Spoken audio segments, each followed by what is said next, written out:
porque eu quero que ela me pague o que é de direito meu.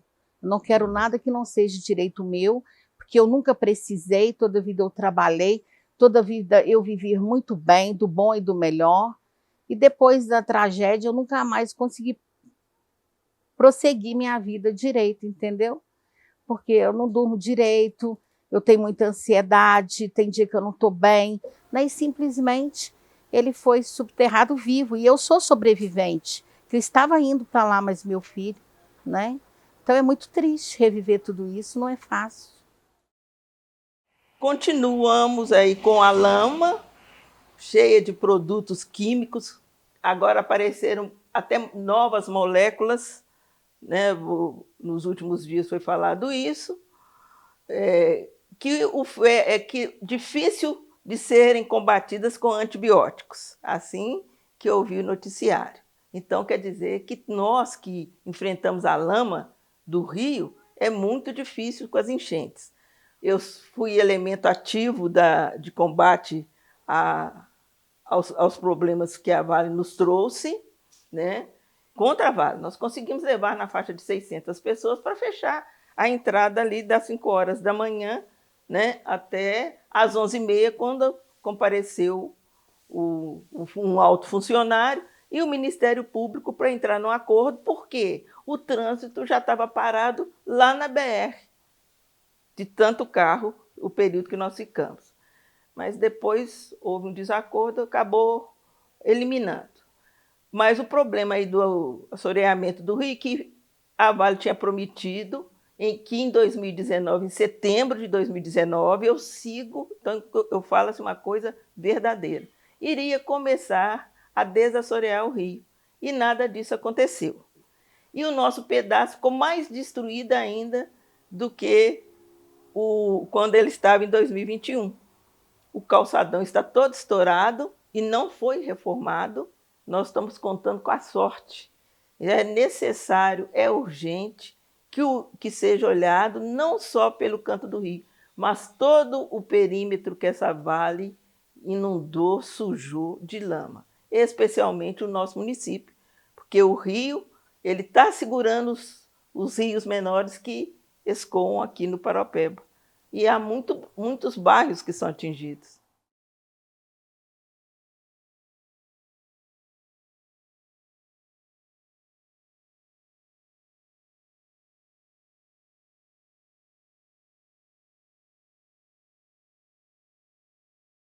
Ó, a nossa luta aqui desde o início, depois que aconteceu o acidente da Vale, que a gente parece que essa rua ela é discriminada em tudo, né? Porque, por exemplo, a gente teve que sair, a gente ficou o tempo todo desesperado, que teve que sair corrido, a gente passou por esses constrangimentos tudo. E a rua nunca foi reconhecida, porque aqui é uma zona quente. Eles não pagam a gente o integral, a gente só recebe a metade. O custo de vida ficou caríssimo. A gente tem problema de saúde, porque o dinheiro que a gente recebe dela fica na farmácia, fica no supermercado, porque muitos remédios a gente não ganha eles no SUS. A gente tem que comprar. Então, assim, eu faço tratamento, terapia direto, tomo remédio para ansiedade, tudo. Assim, tem muitos outros problemas com saúde, assim como de pele, que eu já fiquei durante um bom tempo fazendo tratamento e tudo. E até hoje, a lama ainda está aqui no fundo. Dessa vez a gente passou pelo mesmo aperto, graças a Deus que não veio, né? Mas então é isso, a gente não... Que reparação que tem aqui? E reflete também, não só na gente, nos filhos da gente, o bem-estar ficou comprometido, porque hoje em dia, Brumadinho, o trânsito é caótico. Você, dependendo você sai na rua, é perigoso você ser até atropelado, congestionamento, as pessoas, eles já nem respeitam mais, né, aquelas faixas. Então, assim, o custo de vida está lá nas alturas. E então eu falo, que dessa reparação, né, que a gente não teve esse reconhecimento. Eles falaram que estava fazendo reparação, arrebentou os canos, tudo, arrebentou as redes de esgoto, liga para a Copasa, nada, diz que é a prefeitura, liga para a prefeitura, é a Copasa, aí eles mandam você para aquele trem de obra lá que nem se resolve nada, tá até aí. A gente para comprar canos, para poder refazer a rede de esgoto da gente, puxa vida, a gente não está tendo dinheiro nem para comer direito, tem dia, porque tá difícil. A sua neta, por exemplo, ficou até internada. Hoje em dia, falando sobre essa superbactéria, a gente até fica com receio de que fosse isso, né? eu também tive, várias outras pessoas tiveram problemas que não apareceu nos exames o que a pessoa tinha. Só deu uma dor muito forte, uma dor intensa que não curava com medicamento. E fomos fazer os exames todos que a gente podia pensar, na emergência, foi tudo rápido, todos os exames, tanto de imagem como de sangue, e não apareceu nada nos exames, que estava com infecção mesmo. E não houve também, não está tendo um acompanhamento em relação à contaminação por metais pesados, porque o SUS não fornece os exames, e a Vale, que deveria assumir isso, ela não está assumindo. Nós não temos nenhuma orientação, não temos nada em relação à Vale que justifique que ela está cuidando, né, tendo alguma ação para intervir e para poder amenizar os danos que causou o rompimento. E aí eles falam que o problema aqui é a enchente. Mas não é a enchente. A enchente antigamente trazia areia só, né, Márcia? Era uma areia que depois ela ia embora, ou então a gente varria e tudo bem. Agora é lama. Quando cobriu as casas aqui, cobriu de lama. Então o peso, inclusive, danificou as casas. Ela só é olhada a partir dos pires. E os pires, até a população de lá, ela está conosco em dizer que os pires é menos atingido de lama do que aqui, porque aqui atinge a rua toda. E lá nos pires a parte mais baixa fica alagada quando vem uma enchente intensa. E lá eles estão colocando os rejeitos de minério, né? Também está tudo ruim lá nos pires, que é a continuação da Rua Amianto. Então a Rua Amianto, desde o início até o final dela, que termina nos pires, está sem a reparação necessária que a gente precisa.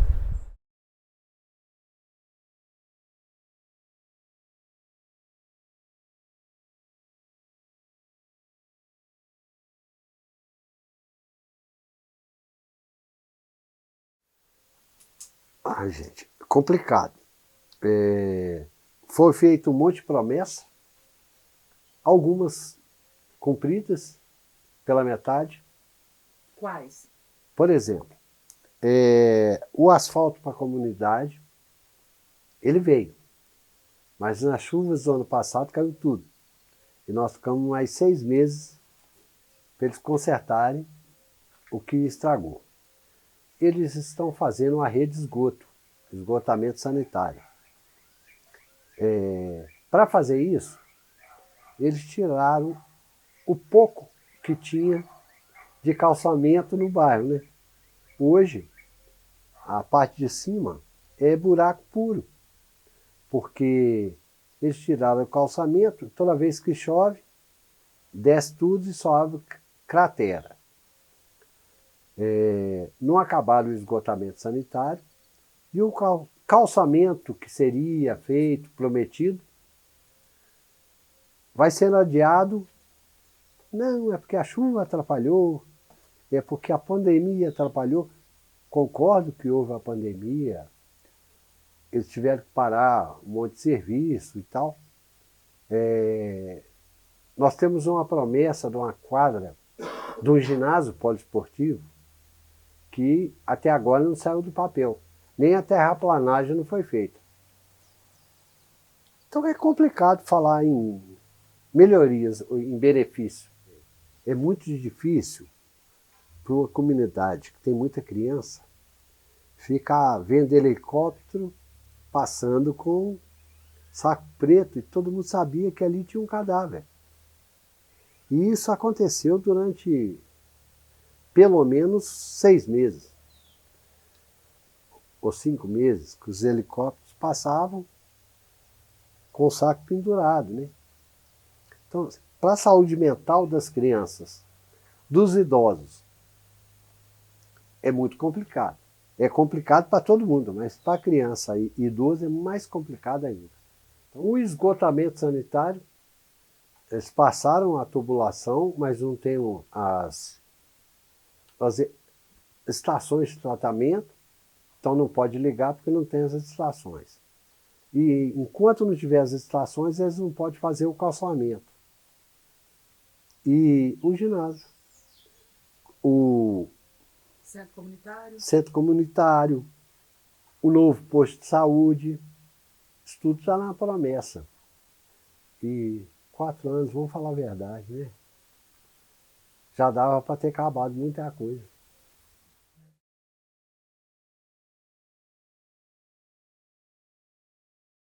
Não tem como melhorar e seguir em frente, não. A gente vive, a gente acorda todos os dias e vamos aí para a luta. Mas assim, durante aquilo ali, quantas vezes que a gente voltou a sangrar o nosso coração em cada sepultamento, né? Ano passado, dia 20 de dezembro, foi o encontro da Cristiane.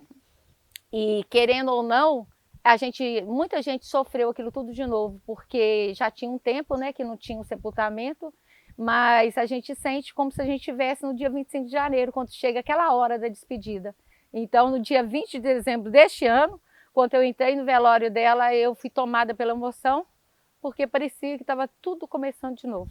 Porque as obras, né, algumas foram construídas, outras estão em fase, mas assim, existe pouca transparência, né? Até para as pessoas saberem, para as pessoas entenderem o que é esse acordo, né? O que é direito, o que é dever, o que está dentro de um acordo, de quem cobrar, onde procurar uma informação. Então, assim, a reparação em Brumadinho, ela ainda caminha, eu acho que a passos de tartaruga. Apesar de ter 4 anos, né, já tem coisas que a gente esperava já estar adiantado.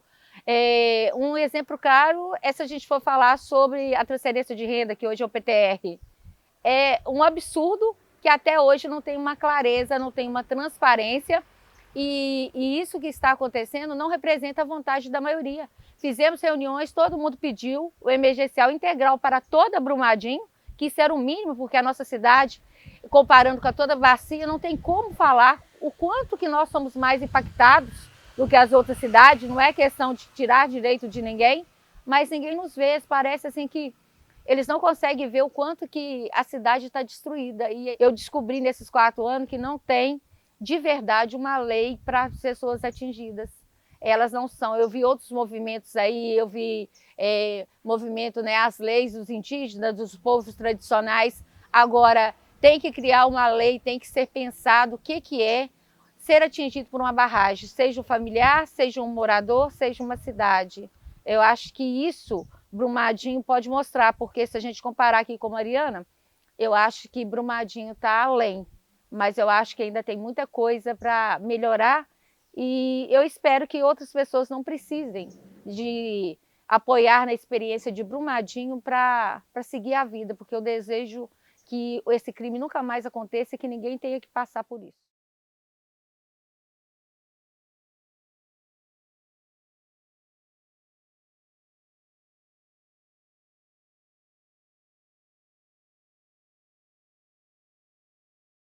Olha, a Vale, como toda grande empresa nacional, multinacional, hoje elas se ancoram muito, todas as grandes empresas, elas se ancoram muito numa linguagem de marketing, tanto para passar a sua imagem, como para se relacionar com o seu público. Mas é uma linguagem que ela, com essa linguagem, ela tenta se aproximar das comunidades e das pessoas e, ao mesmo tempo, construir uma imagem positiva sobre si mesmo e aquilo que elas fazem para a comunidade. Essa linguagem de marketing, ela é muito forte e ela está muito presente no nosso cotidiano e muitas vezes nós nem percebemos. Infelizmente, ela trabalha muito com a questão das aparências, mais da aparência do que da essência. Ou seja, ela divulga muito a aparência e divulga pouco a essência daquilo que a empresa faz ou deixa de fazer, ou de que maneira as pessoas interpretam ou deixam de interpretar.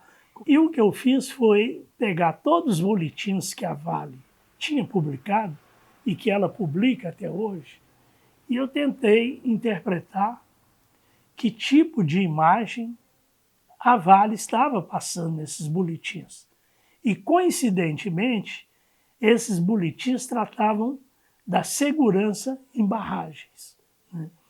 E, na minha leitura, eu fui interpretando a Vale mostrando que fazia reuniões com as comunidades, mostrando sistemas de alarme, que caso tivesse qualquer coisa, como que eles iriam funcionar, o que a comunidade deveria de fazer e, enfim, e as pessoas, o boletim não apenas informava sobre isso, mas também ela convidava comunidades para ir nos locais das barragens para mostrar o quanto eram seguras as barragens dela, as instalações e os sistemas de segurança dela.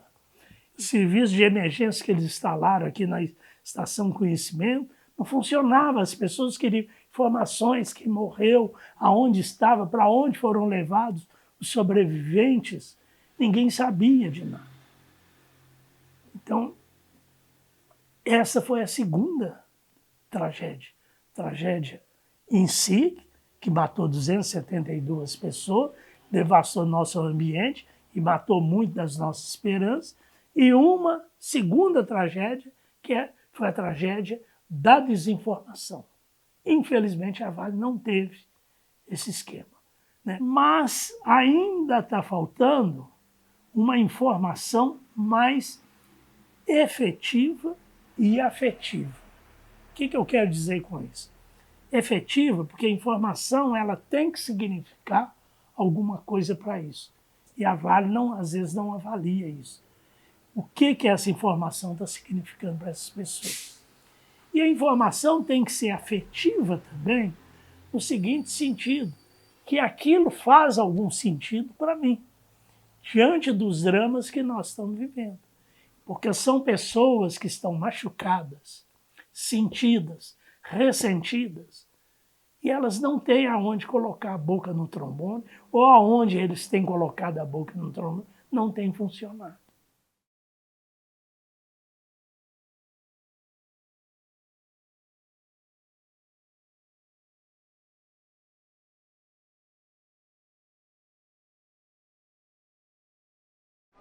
São 4 anos, o sentimento que nós temos é que o crime aconteceu ontem. A tristeza que fica é o sentimento de impunidade. 4 anos de um crime onde destruiu Brumadinho, onde 272 joias tiveram suas vidas ceifadas, destruíram as famílias. E nós vivemos em uma cidade sem reparação, sem justiça. Até hoje, nós não temos ninguém preso pelo crime que matou 272 pessoas. A Vale sabia. A Vale escolheu matar. E essa luta, ela precisa de ser fortalecida dia após dia contra essa criminosa em Brumadinho. Os impactos são incalculáveis. Impacto na saúde física e mental, impactos econômicos e principalmente, esse impacto desse sentimento de impunidade. Um sentimento que nós precisamos lutar para que não haja essa impunidade no crime da Vale em Brumadinho.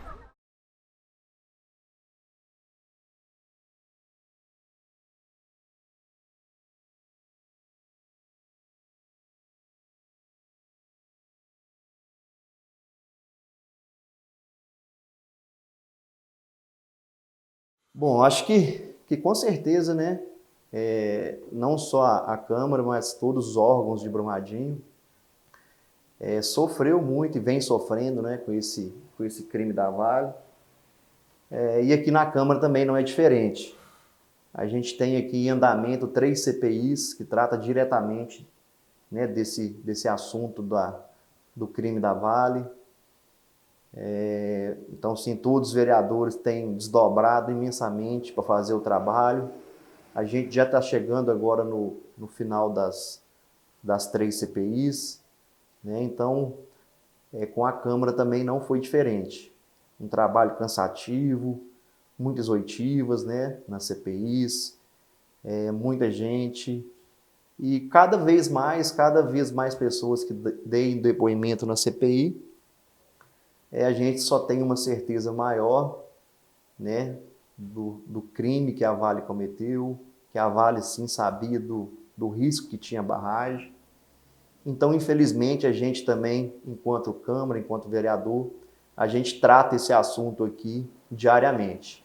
A gente, enquanto vereador, a gente estava naquela enchente do ano passado, aquela enchente de janeiro de 2022, E eu também já trabalhei, né, voluntariamente em outras enchentes que infelizmente nós passamos no município.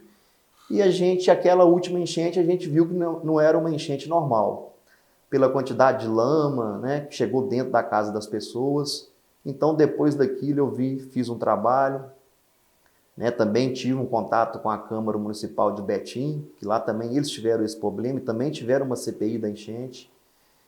Então, eu vi que aquilo não era uma coisa normal e aquilo ainda era uma coisa oriunda do crime da Vale do dia 19 de janeiro. Então, o que me levou a provocar essa CPI foi, primeiramente, né, que eu estava à frente da enchente, principalmente na Coab, no Progresso. Então, eu vi que aquela lama que chegou dentro da casa das pessoas não era uma coisa normal. Aquilo eu acho que é uma coisa surreal, né? O que a Vale veio fazendo ao longo do tempo e faz até hoje com aquela adutora é uma coisa que não existe. Meu pai também é impactado pela obra da adutora. Nós estamos aí um entrave gigante com a Vale, que a Vale acha que é dona de tudo, chega atropelando todo mundo, quer fazer as coisas do jeito dela, e não é assim. A gente viu também no decorrer da CPI que foi um descaso gigante, desde lá do pessoal da Ponte dos Almorreimas, Soares, José Henrique, de onde a adutora passou, foi um descaso muito grande da Vale com as pessoas. Então, assim, é uma CPI também de grande valia, de grande importância para o nosso município. Né? No final da CPI, no final do relatório, a gente vai disponibilizar isso, vai fazer um material quanto a isso. E a gente viu o descaso, a falta de respeito com a Vale em questão dessa adutora, né? E a Vale, muitas das vezes, joga para cima da Copasa e fica aquele jogo de empurra Copasa, Vale, Vale, Copasa, e não resolve nada, quer atropelar todo mundo e fazer as coisas da cabeça dela. O maior trem do mundo leva a minha terra para a Alemanha, leva a minha terra para o Canadá, leva a minha terra para o Japão. O maior trem do mundo, puxado por 5 locomotivas a óleo diesel, engatadas, geminadas, desembestadas. Leva meu tempo, minha infância, minha vida, triturada em 163 vagões de minério e destruição. O maior trem do mundo transporta coisa mínima do mundo. Meu coração Itabirano. Lá vai o trem maior do mundo, vai serpenteando, vai sumindo, e um dia eu sei, não voltará, pois nem terra nem coração